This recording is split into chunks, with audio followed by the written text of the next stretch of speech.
चलिए, लाइव से हम लोग रिकॉर्डेड पे आ चुके हैं। ठीक है। इंटरनेट की वजह से क्लास लाइव नहीं हो पाई कोई थी। तो हम लोग बात कर रहे थे पर्यावरणीय शासन की। ठीक है। पर्यावरणीय शासन जो है का ये कुछ आजकल के इश्यूज हैं पूरी दुनिया भर के। और दुनिया की कोई भी सरकार हो, अगर उसको अपनी सरकार सही ढंग से चलानी है तो इन मुद्दों पर उसको काम करना पड़ेगा। ठीक है। जैसे भारत ने नेशनल क्लाइमेट एक्शन प्लान बनाया था 2008 में। ठीक है। तो वो क्यों बनाया था? क्योंकि उसको पता था कि ये जो क्लाइमेट चेंज जैसी समस्या है, ये बहुत बड़ी समस्या है और ये पूरी दुनिया भर की समस्या है।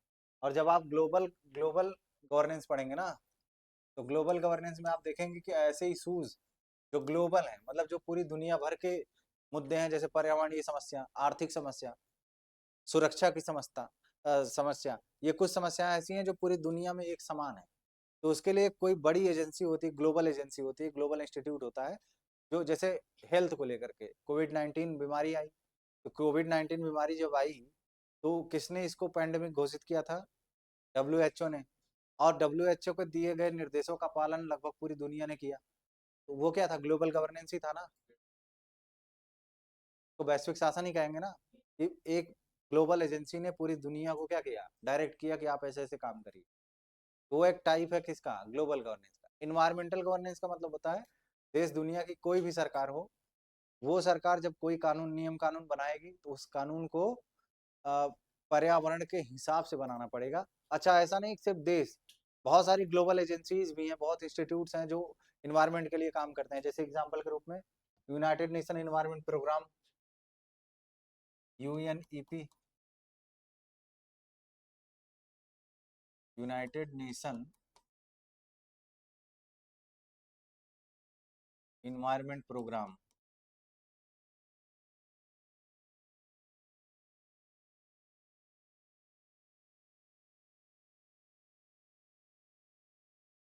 तो ग्लोबल लेवल पर भी पर्यावरणीय मुद्दों को समाप्त करने के लिए, उनसे जूझने के लिए, उनसे उनका समाधान निकालने के लिए हमने ग्लोबल एजेंसीज बनाई है। यूनाइटेड नेशन के बहुत सारे ऐसे एजेंसीज हैं जो पर्यावरण को लेकर के काम करते हैं। एक क्लाइमेट चेंज वाला है, UNOFCCC नाम से है, UNFCCC।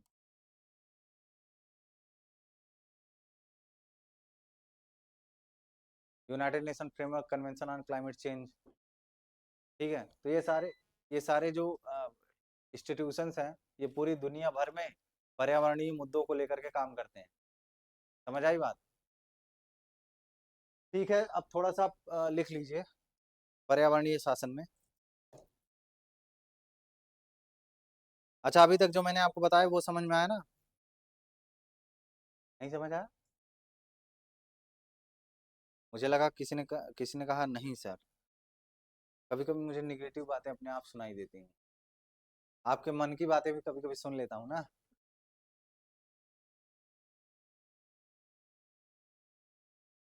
ठीक है। चलिए लिखिए। अब किसी का विवाह जब होता है, तो विवाह के तुरंत बाद अगर वो ये लगाए, मतलब स्टेटस, कि अपने क्रोध पर काबू करिए, तो उसका मित्र क्या पूछेगा उससे कि भाई वैवाहिक जीवन ठीक चल रहा है कि नहीं चल रहा है? और उसके बाद भी पत्नी का इतना भयंकर दबाव कि वो कहेगा कि अरे वो तो बस ऐसे ही लगा दिए थे। क्योंकि स्टेटस पत्नी भी तो देखेगी।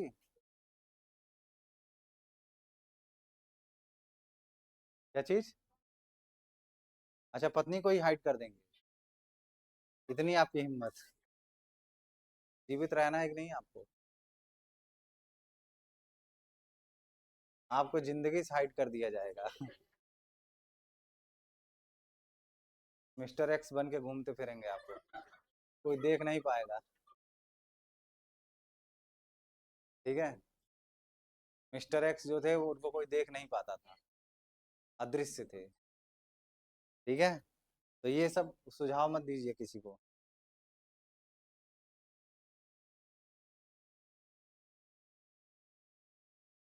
चलिए लिखिए। मैंने एक बहुत गंभीर और बहुत, मतलब सैड शायरी लिखी थी अपने स्टेटस पे। क्या लिखा था मैंने? ये सच है कि दिल बर्बाद हो रहा है, बस सुकून है कि मैं अर्ज कर रहा हूँ और इरशाद इरशाद हो रहा है।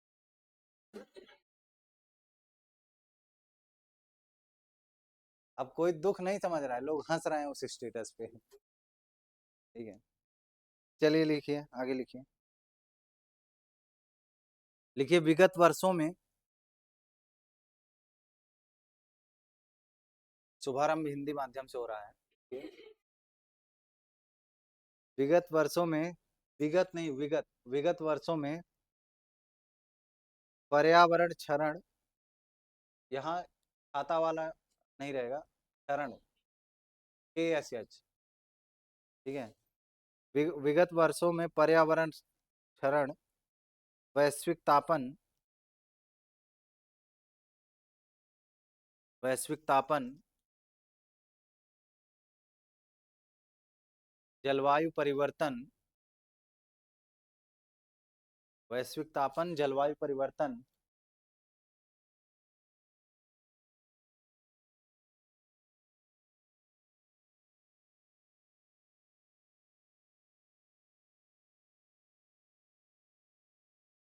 वैश्विक तापन, जलवायु परिवर्तन जैसे वैश्विक संकट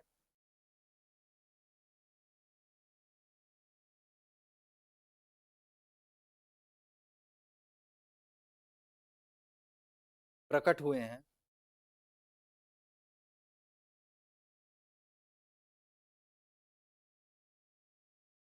परिणाम स्वरूप, परिणाम स्वरूप पर्यावरण का संरक्षण, परिणाम स्वरूप, परिणाम स्वरूप पर्यावरण का संरक्षण, परिणाम स्वरूप पर्यावरण का संरक्षण अच्छे जीवन की, पर्यावरण का संरक्षण अच्छे जीवन की प्रमुख आवश्यकता बनता जा रहा है, अच्छे जीवन की प्रमुख आवश्यकता बनता जा रहा है।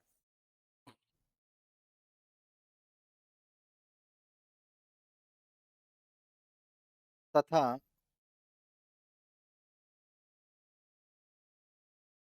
पर्यावरण सरकार की नीति, तथा पर्यावरण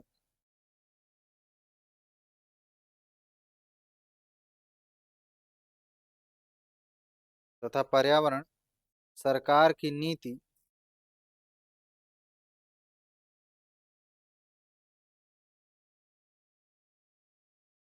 सरकार की नीति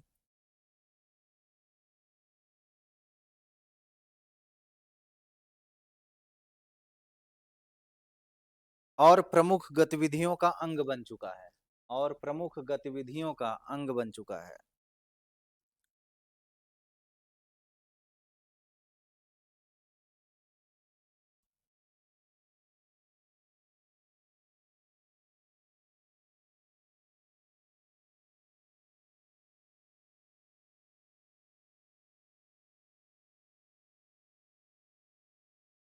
शासन की, शासन की, शासन की अन्य गतिविधियां, शासन की अन्य गतिविधियां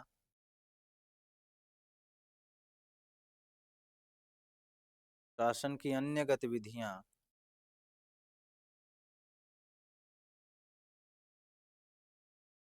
पर्यावरणीय हितों को,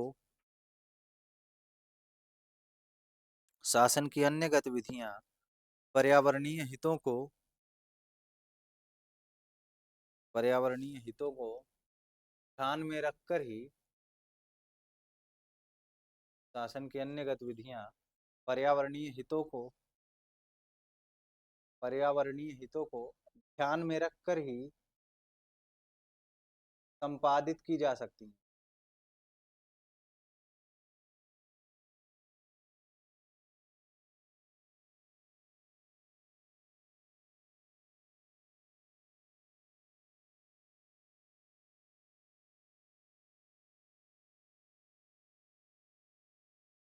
वर्तमान समय में वर्तमान समय में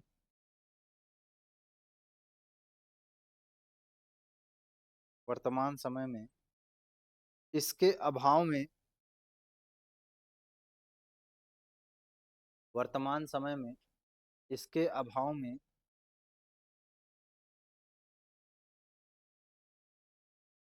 व्यक्ति के लिए व्यक्ति के लिए वर्तमान समय में इसके अभाव में व्यक्ति के लिए अच्छे जीवन की कल्पना नहीं की जा सकती। व्यक्ति के लिए अच्छे जीवन की कल्पना नहीं की जा सकती।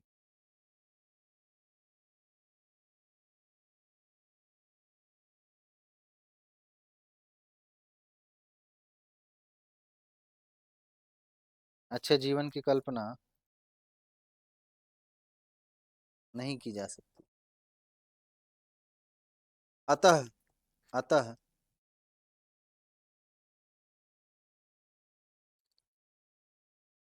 पर्यावरणीय शासन अतः पर्यावरणीय शासन अतः पर्यावरणीय शासन अच्छे शासन का पूरक है।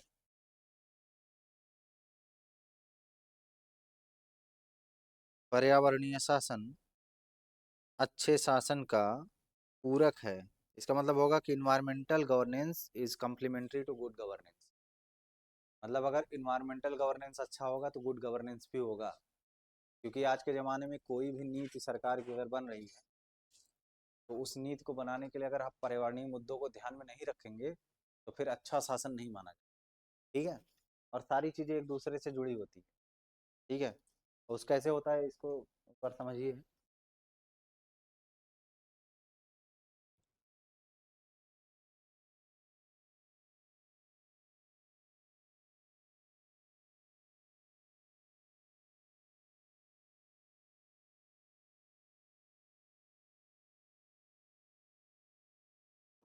इन्वायरमेंटल गवर्नेंस, अब इसका रिलेशन देखो सस्टेनेबल डेवलपमेंट से भी है।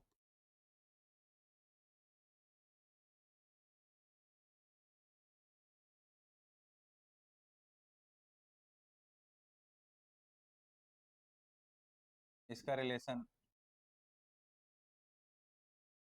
क्लाइमेट चेंज से भी है।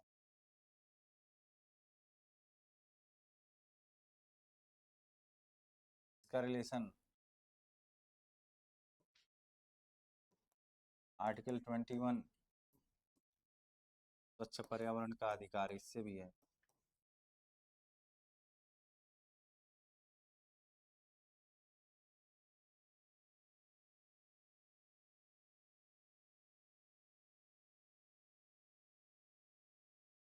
और इसका रिलेशन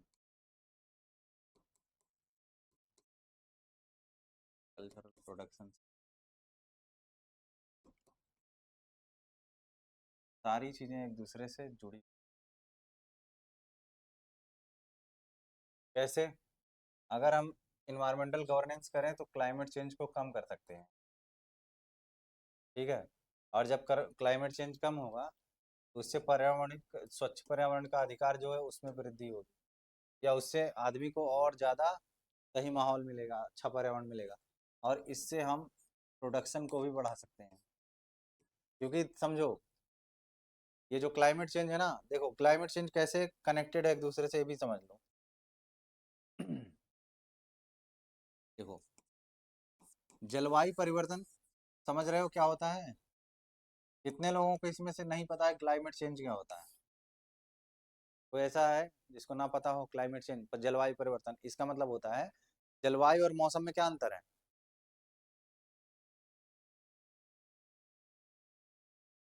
कभी गाने में जलवायु बदलते हुए सुना है? हमेशा मौसम ही बदलता हुआ सुना है।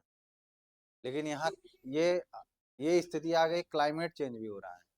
सोचो कि अगर ये नॉर्मल चीज होती तो गाने में जरूर यूज होती कि जलवायु की तरह कहीं तुम भी मत बदल जाना। लेकिन अब अगर कोई गाना बनेगा तो ये हो सकता है कि जलवायु की तरह तुम मत बदलना। ठीक है। अगर ऐसा कोई गाना सुनना हो तो मैं आपको एक आइडिया देता हूँ। ऐसा कोई गाना सुनना हो, चैट जीपीटी ओपन करिएगा और उस पर लिख दीजिएगा कि इस गाने में मौसम की जगह क्लाइमेट चेंज लिखो। तो कोई भी गाना दे दोगे वो उस गाने में क्लाइमेट चेंज लगा देगा, फिर मौसम की जगह हर जगह क्लाइमेट चेंज लिख कर आएगा। ठीक है, और उसको तो फिर तुम जब कहीं दिखाओगे किसी को तो लोग बोलेंगे कि देखो कितना इन्वायरमेंटली कितना अवेयर आदमी है। और हो सकता है वायरल भी हो जाओ उस गाने को गा के। ठीक है। देखिए जब क्लास रिकॉर्ड होती है ना तो चेहरा बहुत काला आता है, और इससे काला का मतलब ये है कि दिखाई नहीं पड़ता है कौन पढ़ा रहा है, ये समझ। ऑडियो विजुअल क्लासेस है ना ये, तो वहाँ ऑडियो तो है लेकिन विजुअल कहाँ है। चलिए कोई नहीं, सिर्फ मैं एक प्रयास कर रहा था कि आप समझ पाए।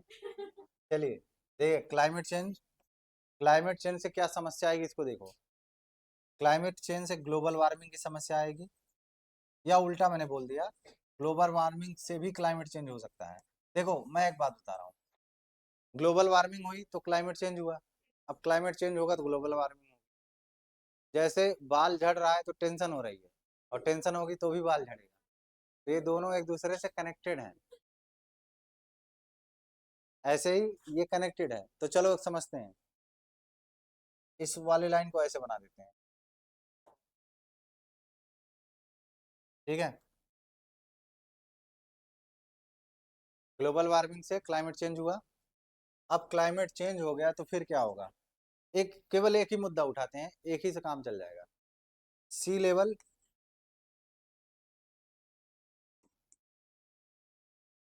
सी लेवल राइज होगा। अब जो समुद्र के किनारे आसपास के जो क्षेत्र हैं वो क्या हो जाएंगे, डूब जाएंगे, और वहां की जनसंख्या पर असर पड़ेगा कि नहीं पड़ेगा। पहली चीज, उसके साथ साथ जो बर्फ है पिघलेगी, उससे क्या फायदा हो, नुकसान होगा। सी लेवल बढ़ेगा, और वो जो पीने लायक पानी है वो चेंज हो जाएगा समुद्र वाले पानी में, तो वो पी भी नहीं सकते, तो जो ड्रिंकेबल वाटर है वो भी समाप्त हो रहा है। ठीक है, तो इसको आप बोलेंगे ड्रिंकिंग वाटर क्राइसिस। धरती पर कितना पानी है पीने लायक,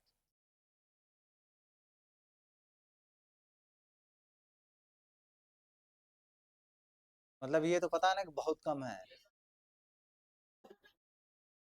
इतना आइडिया होना बहुत है कि बहुत कम है। ठीक है, एक मुद्दा ये हमने उठा लिया। अब दूसरा मुद्दा मुद्दा इससे उठाते हैं, सॉरी। ठीक है।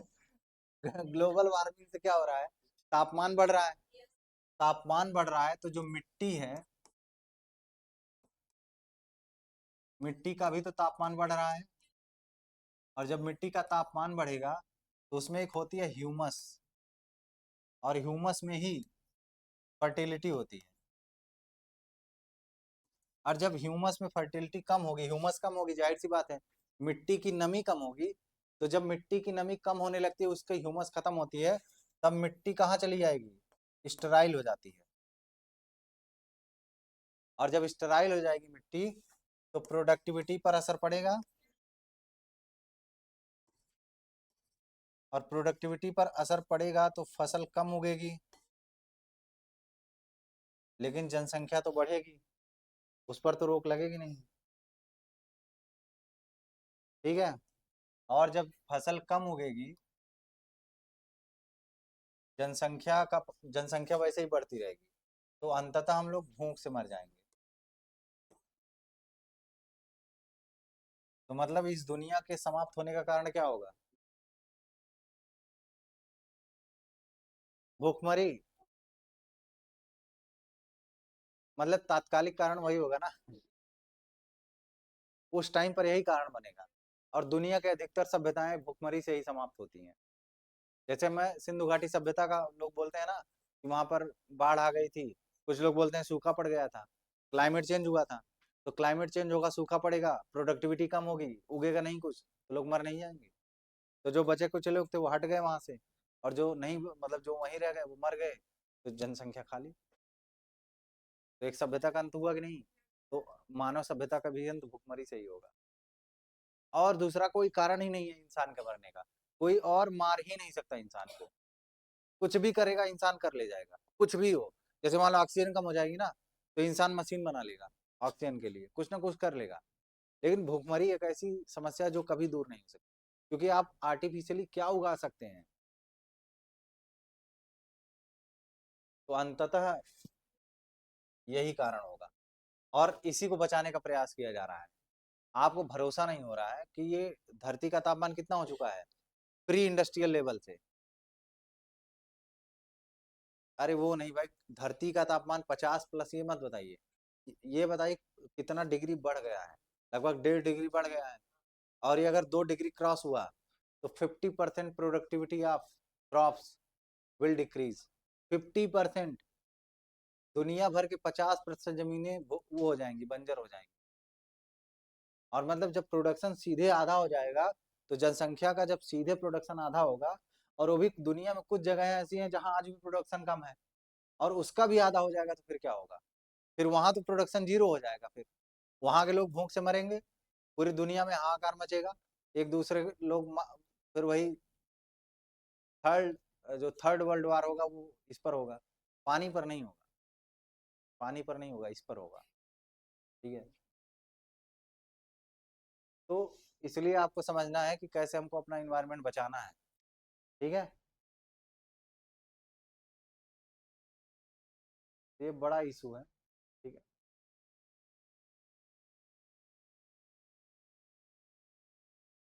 चलिए, कहाँ आपने कहाँ तक लिखा था? अच्छे शासन का पूरक है, इंग्लिश वाले अब शुरू करें, अंग्रेजी माध्यम वाले।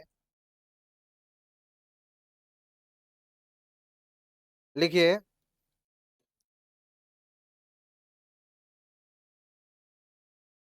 In the past years,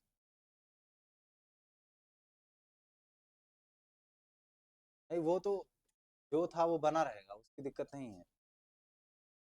colour थोड़ी ना चेंज हो जाएगा उससे। लिखिए।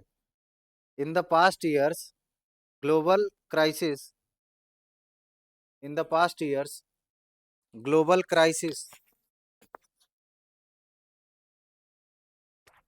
ग्लोबल क्राइसिस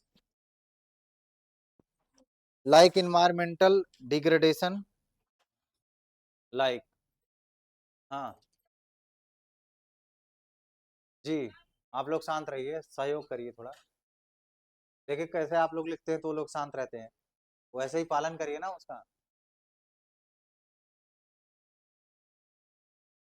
छठे साठ्यम समाचार, ये सुना है आपने?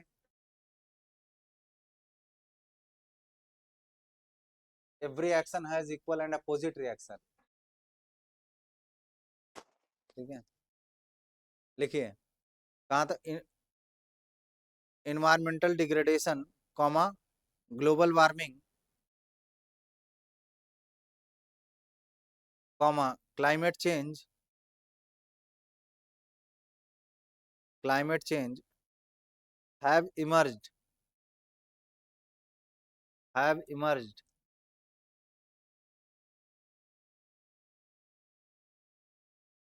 पूरा ब्रह्मांड हिलने लगता है अचानक।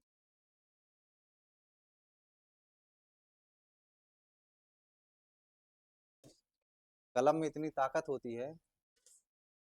देखिए। As a result, as a result, environmental protection is becoming a prime requirement. As a result, environmental protection is becoming a prime requirement, is becoming a prime requirement for a good life, prime requirement for a good life,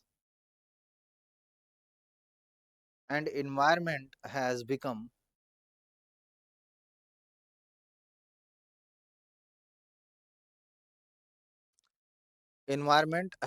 a part of, फिर से बोल दे रहा हूँ, as a result environmental protection is becoming a prime requirement for a good life, and environment has become a part of the government's policy and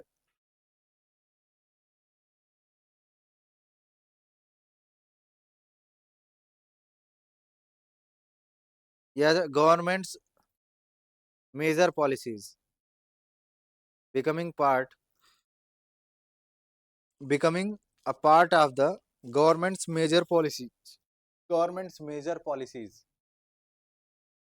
आगे लिखिए। Other activities of governance, other activities of governance, other activities of governance can be carried out, other activities of governance can be carried out, other activities of governance can be carried out only by only by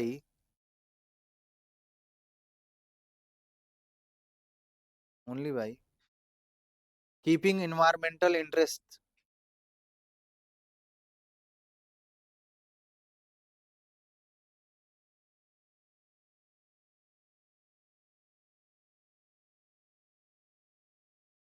keeping environmental interest in thought या in mind,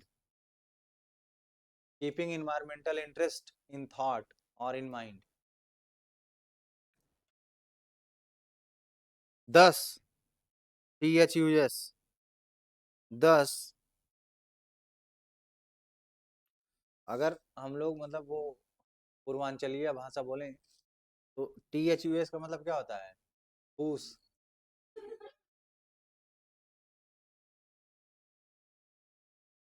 होगा कि नहीं होगा? जब आपकी माँ आपको भोजन कराती हैं प्रेम से तो कहती हैं ये लो खाओ, प्रेम से कहेंगी तब कहेंगी खाओ, और अगर क्रोधित रहेंगी तब कहेंगी 10। ठीक है, आगे लिखिए। Thus, governance is being governance is being conducted governance is being conducted governance is being conducted governance is being conducted keeping in mind keeping in mind keeping in mind the sensitivity of the environment, keeping in mind the sensitivity of the environment.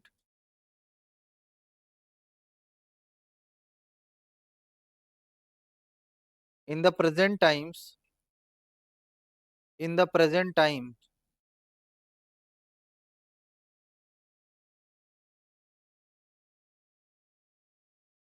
in the present time, a good life, in the present time, a good life for a person, in the present times, a good life for a person cannot be imagined, cannot be imagined,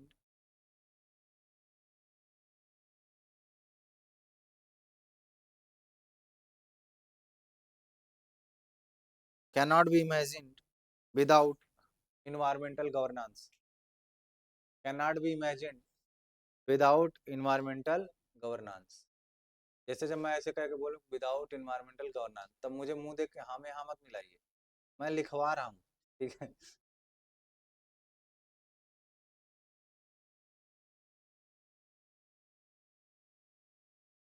आ, आ, मुझे आपका समर्थन नहीं चाहिए इसमें।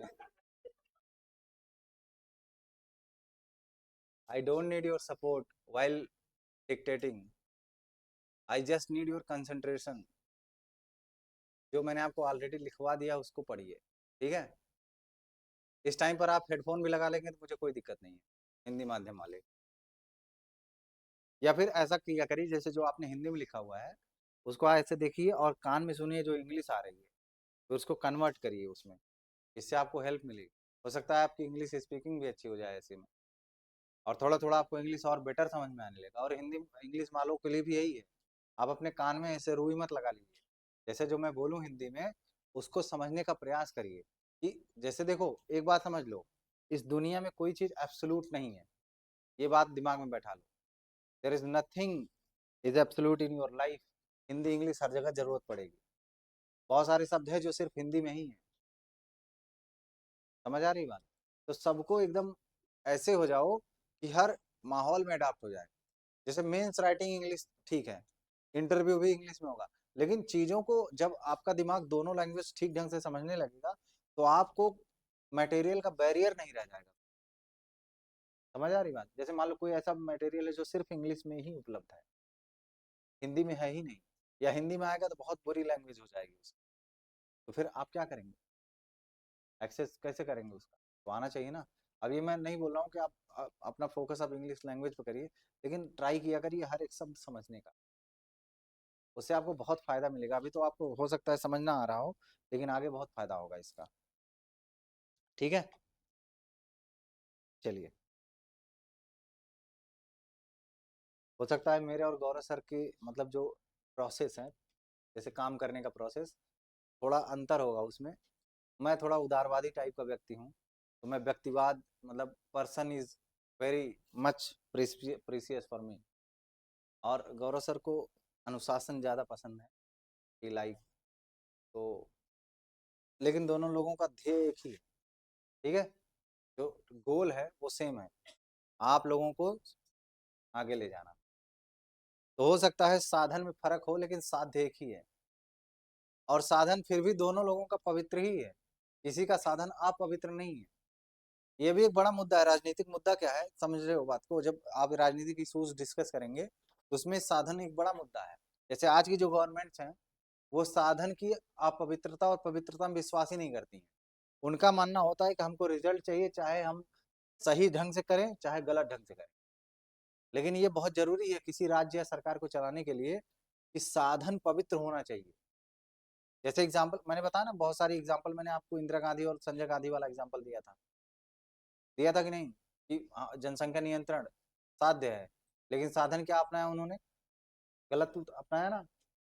लेकिन अब उसका सही उपयोग कैसे होगा? एजुकेशनल अवेयरनेस, शैक्षणिक रूप से उनको आप जागरूक बनाइए कि किस तरीके से जनसंख्या पे कंट्रोल हो सकता है। आज के जो पढ़े लिखे लोग हैं, वो इस तरीके से अंधाधुंध जनसंख्या नहीं बढ़ा सकते। ये सच बात है। क्यों? क्योंकि वो हर चीज समझ रहे हैं। कहाँ एक बच्चा अगर उसका पालन पोषण करना है, सीधे एक का दो होना मतलब डबल हो जाना ना। जहाँ महीने का 10,000 रुपये खर्च है, वो बढ़ करके कहाँ चला जाएगा? 20। और आपकी कैपेसिटी नहीं कि आप अचानक इतना ग्रोथ कर ले जाए। तो जब जो लोग पढ़ लिख रहे हैं, जो लोग समाज में घूम रहे हैं, उनको पता है, तो वो ऑटोमेटिकली पॉपुलेशन कंट्रोल कर लेंगे। अगर आपके शरीर में कोई बीमारी है, तो आपको सीधे मौत की घाटी उतार देना ठीक थोड़ी ना है, वो बीमारी दूर करनी पड़ेगी ना। लेकिन वहां यही हो रहा था कि सीधे जो है, न रहेगा बांस न बजेगी बांसुरी। समझ आई बात? ये वाला सिस्टम था। और ये इन्वायरमेंट, ये क्या कहते हैं, ये सिस्टम जो है, ये इतना गलत होता है कि कुछ एक्सट्रीमिस्ट विचारधारा वाले जो लोग होते हैं, वो इसका, जैसे हिटलर था, हिटलर से कहा गया कि अगर आपको पॉवर्टी खत्म करनी हो तो कैसे खत्म करेंगे? तो फिर वो क्या, उन्होंने क्या किया? तो,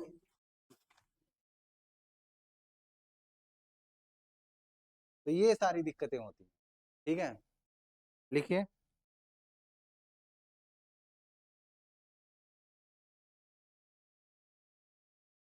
चलिए आगे लिखिए।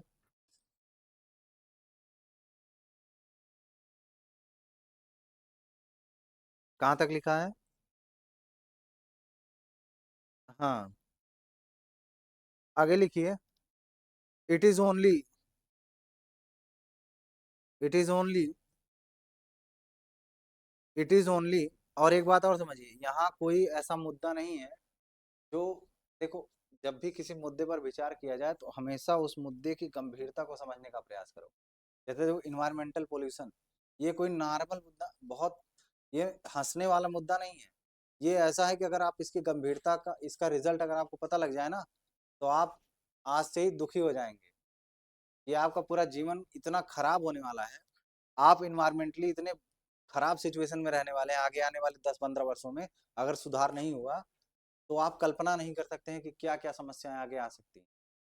तो ये अभी तो लग रहा है कि चलो ठीक है, लाइटली है, हंस लेते हैं, लेकिन जब इसको गंभीरता से कभी बैठ के सोचना, कभी कभी लोग जो इन्वायरमेंट पे रिसर्च करते हैं ना, वो लोग पागल हो जाते हैं। इसीलिए लोग पर्यावरण पे बहुत कम रिसर्च करना चाहते हैं, क्योंकि उनका दिमाग खराब हो जाता है। क्यों? देखो, रिसर्च करना क्या होता है? रिसर्च करना किसी चीज की जड़ तक जाना होता है, और जब आपको पता है जड़ में जा करके कि ये ठीक नहीं हो सकता, तो आप पागल नहीं हो जाएंगे? जैसा मेरे को पता है कि कोई ऐसी बीमारी हो गई है जो कभी ठीक नहीं हो सकती, तो कैसा लगेगा?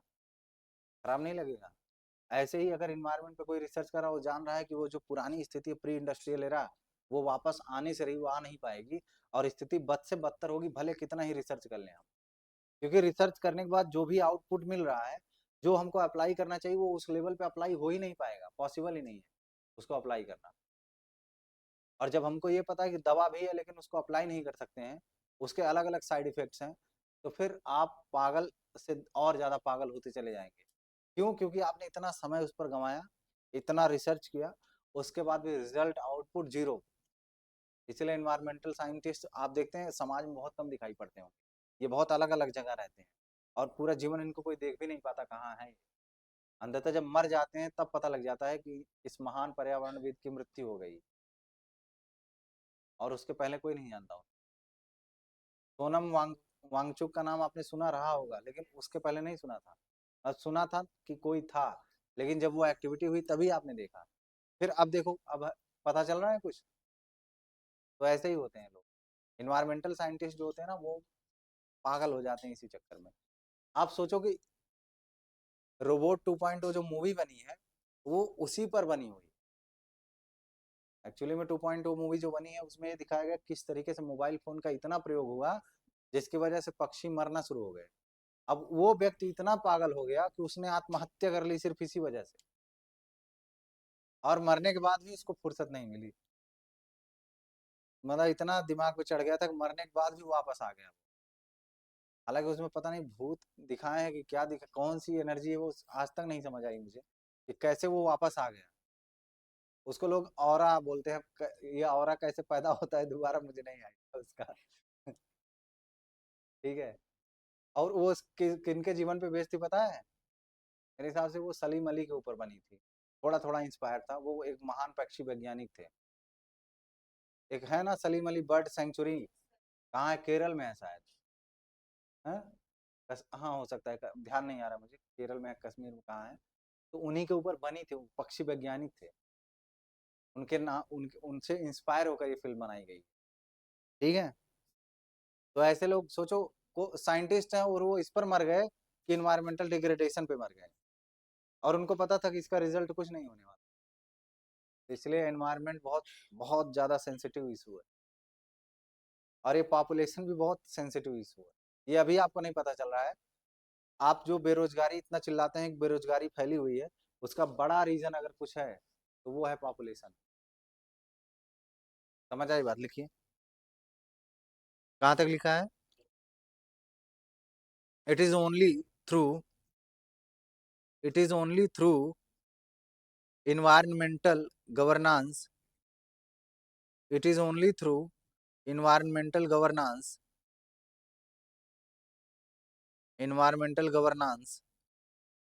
that the quality of life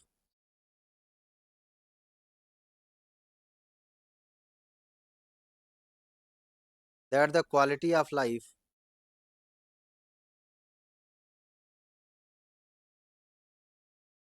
and governance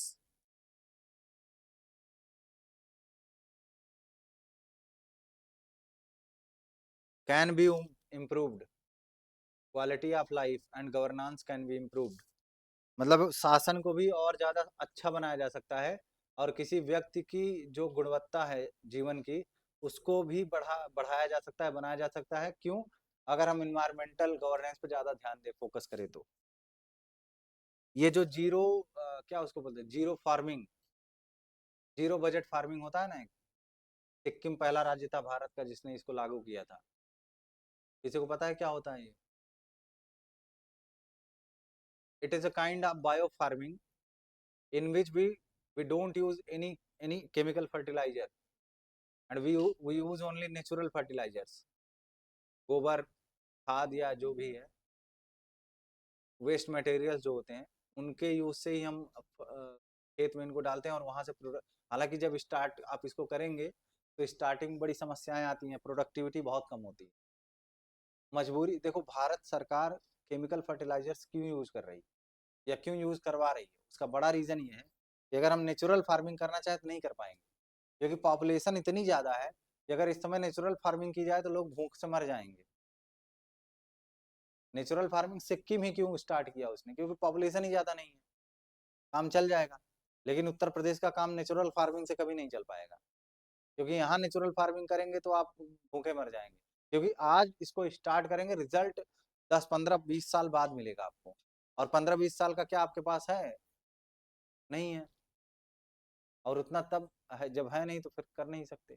और क्या भरोसा कि वो 15 20 साल बाद उतना ही अच्छा रिजल्ट मिले कि ना मिले, क्योंकि जब नेचुरल फार्मिंग होती थी स्टार्टिंग में तो पॉपुलेशन भी ज्यादा नहीं थी ना, इसीलिए लोग बहुत हृष्ट पुष्ट होते थे, क्योंकि वो जो गेहूं खाते थे वो एकदम ओरिजिनल था।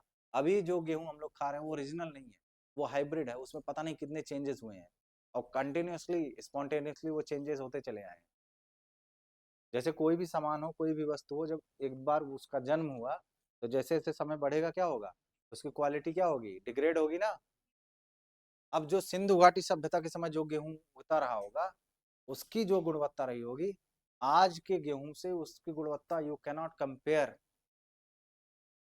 क्योंकि उसकी प्रोडक्टिविटी और उसके अंदर जो न्यूट्रिएंट्स रहे होंगे, उसका कंपेयर आज से नहीं हो। ये ऐसे नहीं कहा जाता कि उस समय के जो आ रहे थे बहुत लंबे होते थे, उसके पीछे ये फसल भी होती थी।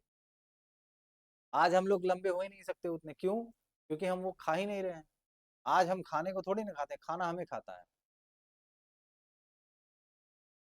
समझ आ रही बात? हम खाने को नहीं खाते हैं। देखो, जब आप जंक फूड खाते हैं, बाहर का मटेरियल खाते हैं, तो आप देखते होंगे तुरंत ही आपको नींद आती है। जैसे समोसा वगैरह, चाउमीन कभी खाइए तो उसके बाद आप पढ़ नहीं पाएंगे, नींद आएगी आपको। उसका बड़ा रीजन क्या है कि जंक फूड से हमको एनर्जी नहीं मिलती है, बस कोलेस्ट्रॉल मिलता है हमको। जो भी खराब खराब चीजें हैं सब आप इनटेक करते हैं, और सिर्फ जीभ जो है ये, इसको ही खुशी मिलती है, बाकी और किसी को नहीं मिलती। पूरा जो सिस्टम है, डाइजेस्टिव सिस्टम, उस वो बर्बाद हो जाता है पूरा, उसकी हालत खराब हो जाती है उसको प्रोसेस करने में। इसलिए जितना सिंपल भोजन करेंगे उतना ज्यादा जीवन आपका बढ़ेगा। ठीक है? कभी भी चाउमीन, बर्गर, ये मतलब जो भी तेल से तली जाती हैं चीजें, उन सब चीजों को कभी कंज्यूम मत करिए, किसी भी परिस्थिति में मत कंज्यूम करिए। भले किसी पार्टी में गए हैं, मत खाइए उसे। उसके बजाय आप पनीर की सब्जी मंगवा लीजिए, चलेगा, और उसका ग्रेवी छोड़ के पनीर खा जाइए, क्योंकि हो सकता है उसमें थोड़ा फायदा हो जाए आपका। समझ आ रही बात? क्योंकि बाहर की जितनी चीजें हैं सब आपको नुकसान ही पहुंचाएंगी। वो आपको इसलिए नहीं पता चलेगा क्योंकि अभी आपका उम्र थोड़ा सा कम है, तो इस टाइम पर आपकी स्टेम सेल्स बहुत अच्छा काम कर रही हैं।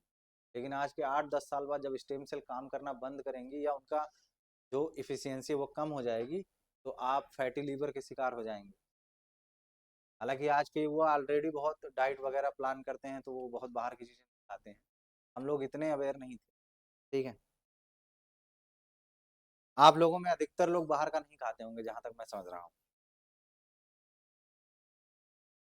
नहीं, बहुत लोग नहीं खाते होंगे, कम एक आध दो लोग खाते होंगे। अच्छा, एक आध लोग नहीं खा, कौन बाहर नहीं खाता है?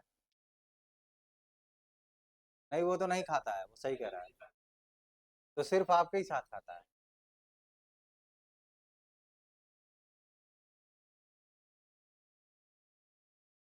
आपस में बाहर डिस्कस मत करिए। जो खाता होगा उसको नुकसान होगा, जो नहीं खाता होगा उसको फायदा होगा, बस। ठीक है? और चेहरे से मैं देख के बता सकता हूँ कौन खाता है। जैसे शालिनी जी बाहर का बहुत खाती होंगी।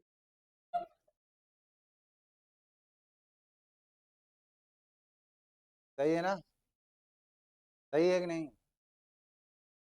चेहरा देख के बता सकता हूँ। जैसे वो, आपका नाम क्या है? नहीं नहीं, उनके पीछे। हाँ, ये नहीं खाती हूँ। अरे भाई जरूरी मैं हर बार सही ही रहूं? कभी कभी व्यंग भी कर दिया जाता है। चलिए लिखिए।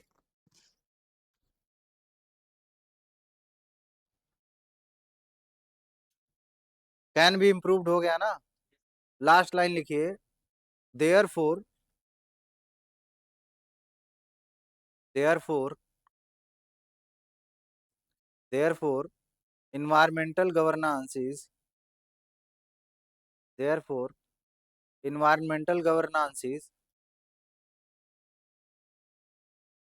Therefore environmental governance is, environmental governance is complementary to good governance.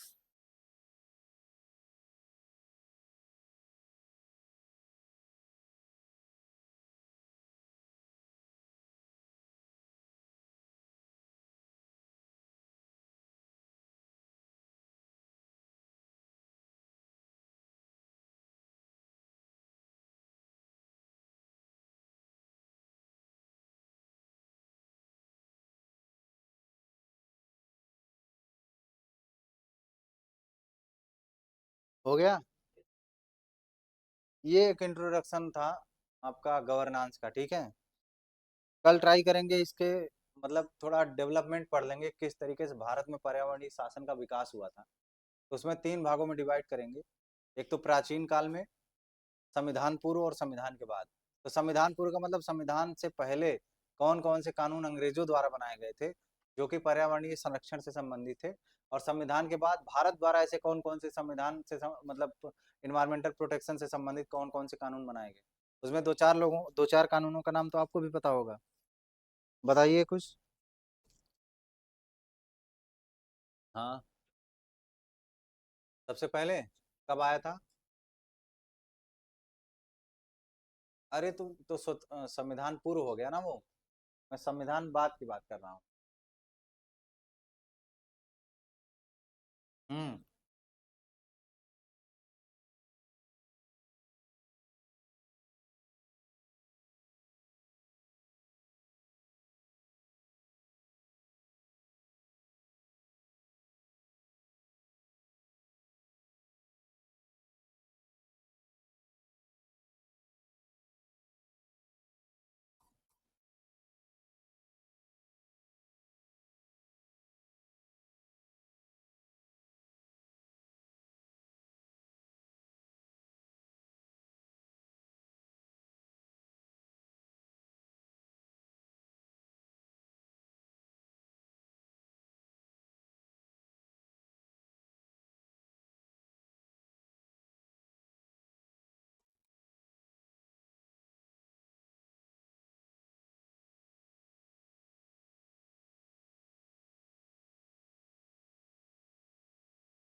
Ashok के शासनकाल में भी इस पर काम हुआ था।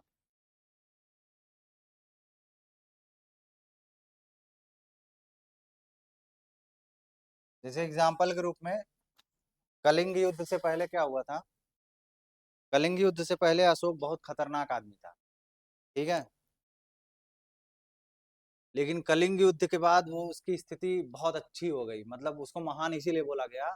महान क्यों बोला गया था उसको? महान इसलिए बोला गया था क्योंकि कलिंग युद्ध से पहले बहुत ज्यादा हिंसक प्रवृत्ति का था। ऐसा उसके बारे में माना जाता है, पता नहीं ये अतिशयोक्ति भी हो सकती है, कि उसने अपने 99 भाइयों की हत्या करके गद्दी हासिल की थी। नहीं इतना नहीं होगा, थोड़ा बहुत तो होगा, 10-12 लोगों को तो निपटाया ही होगा। इतना तो हो ही होगा। तो 10-12 भी कम होता है क्या? अपने भाइयों को, यहाँ अर्जुन हाथ में धनुष बाण लेकर परेशान हो गए महाभारत में बैठ के, कह रहे हैं कि मैं अपने ही रिश्तेदारों को कैसे मारूंगा। और अशोक, और वो भी अर्जुन ऐसे खतरनाक योद्धा थे कि अगर वो क्रोध में रहते तो पता नहीं क्या कर देते। वो जब तक लड़ाई लड़ रहे थे तब तक करुणा में ही थे वो तो भगवान श्री कृष्ण थे जिन्होंने उनको प्रमो मतलब बहुत ज्यादा उत्साहित किया कि नहीं, कोई दिक्कत नहीं है, ये लोग मरेंगे नहीं, सिर्फ शरीर का परिवर्तन होगा। शरीर एक काया क्या है, एक कपड़ा है, वो बदलता रहेगा। जिस तरीके से इंसान अपने जीवन में कपड़े बदलता है, ठीक तरीके उसी तरीके से आत्माएं भी क्या करती हैं, अपना शरीर बदलती है। तो आप इनको मार नहीं रहे हैं, इनका समय ही वही है। आप नहीं मारेंगे कोई और मार देगा। तो इसलिए आप मत सोचिए आप मार रहे हैं, इनको विधि मार रही है, इनको प्रकृति मार रही है। आप सिर्फ इंस्ट्रूमेंट है उनका। आप नहीं मारेंगे कोई और मारेगा, और आप इनका कपड़ा नहीं बदलेंगे तो कोई और बदल देगा। ठीक है। तो ये कंट्रोवर्सी का जमाना है, तो जो मैं समझाना चाहूँ वही समझिए। ठीक है। दूसरी चीज, वही बात हुई। अब अशोक क्या था, कलिंग युद्ध से पहले क्या हुआ था, वो बहुत हिंसक था। फिर उसने कलिंग युद्ध लड़ा। कब था, 261 ईसा पूर्व कब हुआ था, 263 61 ऐसे ही कुछ टाइम रहा होगा। 261 था, 261 before Christ, before the birth of Christ. तो उसमें क्या हुआ था, उसने जब युद्ध लड़ा और जब युद्ध समाप्त हुआ और सामने वाला राजा हार गया, तो जब ऐसे निकल के जा रहे हैं मैदान से, तो देख रहे हैं कि कितने लोग मरे पड़े हैं, खून की नदियां बह रही हैं। और उनको लगा अब ये राज्य मुझे मिल जाएगा तो मैं इससे क्या कर लूंगा, कौन सा मुझे बहुत फायदा हो जाएगा। और उसके बजाय कुछ लोगों का हाथ कटा हुआ है, किसी का पैर कटा हुआ है, कोई उसके लिए रो रहा है। ठीक है। कोई चिल्ला रहा है कि मेरे घर वाले अब कैसे जिएंगे, अब तो मैं मर जाऊंगा। भाई स्थिति तो बहुत भयावह रही होगी ना। अब ये सब अशोक देख रहा है, कह रहा है ये मैंने क्या कर दिया, सिर्फ एक राज्य की लालच में, अपने साम्राज्य को बढ़ाने के चक्कर में मैंने इतना बड़ा पाप कर दिया। और उसका हृदय परिवर्तित हो गया उस टाइम। और उसने सोचा कि अब ये जीवन की आखिरी लड़ाई होगी, इसके बाद कभी युद्ध लड़ा नहीं जाएगा। और उसके बाद कभी उसने युद्ध लड़ा भी नहीं।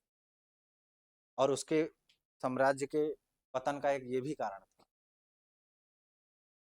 अशोक की अहिंसावादी नीति कलिंग के बाद। और उसी टाइम के बाद उसको अ, उसने क्या क्या किया इन्वायरमेंट के लिए, कैसे मैं बोल रहा हूँ, जैसे उसके पहले बलि चढ़ाई जाती थी ना, जैसे मोर वगैरह, मोर मृग सबको काट के खाया जाता था पार्टी में, सब मदिरा, सब एकदम पूरा हाहाकार मचता था जब पार्टी होती थी। आपने पूरा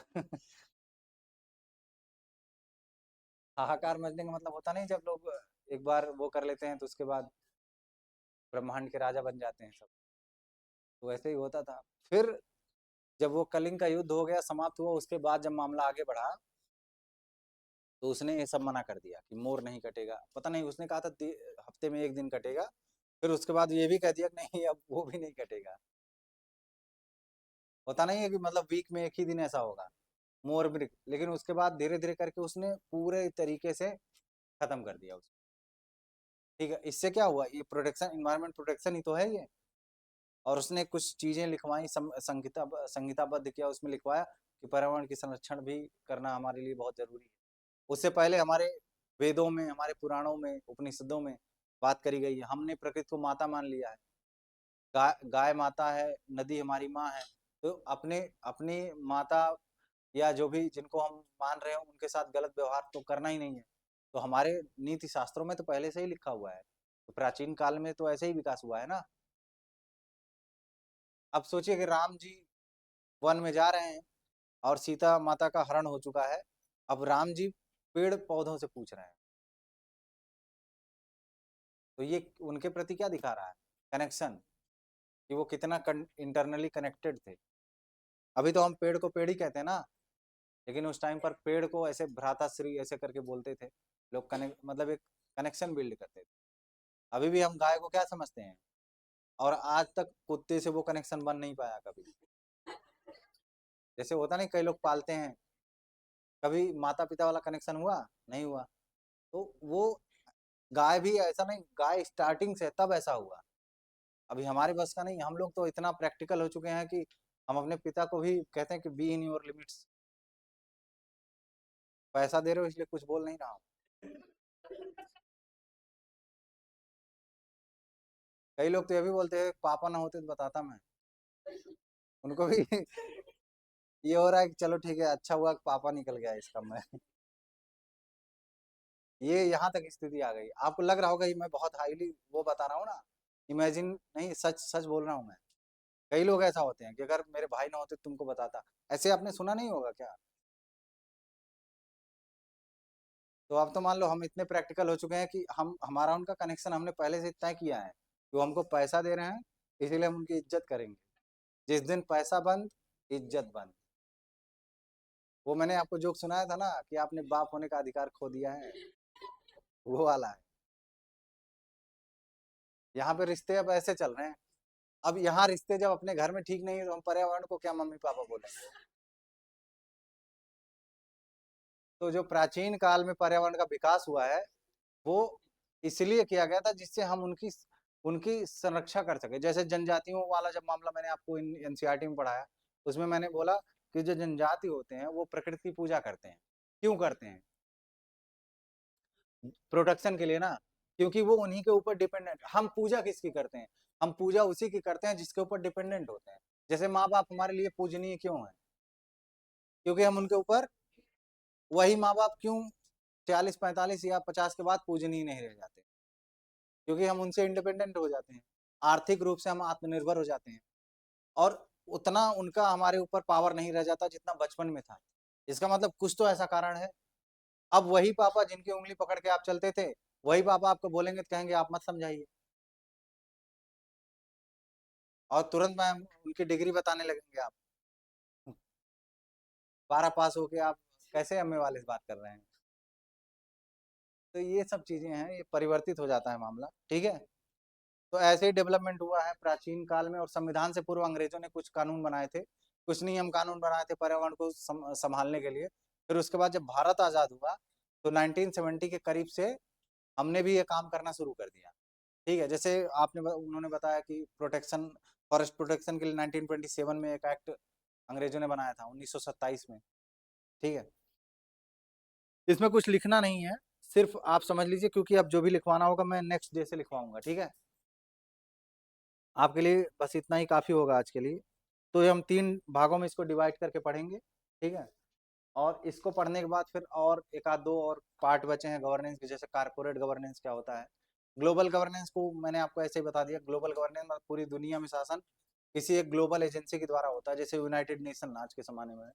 यूनाइटेड नेशन क्या करती है? किसी ऐसे वैश्विक मुद्दे को उठाती है और उसको पूरी दुनिया भर, जैसे सस्टेनेबल डेवलपमेंट गोल।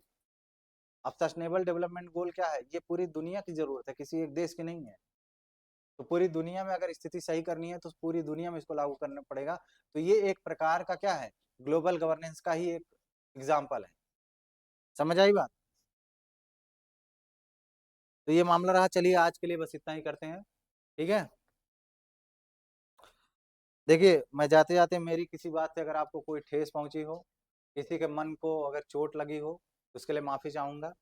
क्योंकि एज ए टीचर यहाँ बताते हुए बहुत सारे ऐसे एग्जाम्पल्स देने पड़ते हैं जो हो सकता है आपके पूर्वाग्रहों को तोड़ दें कभी कभी।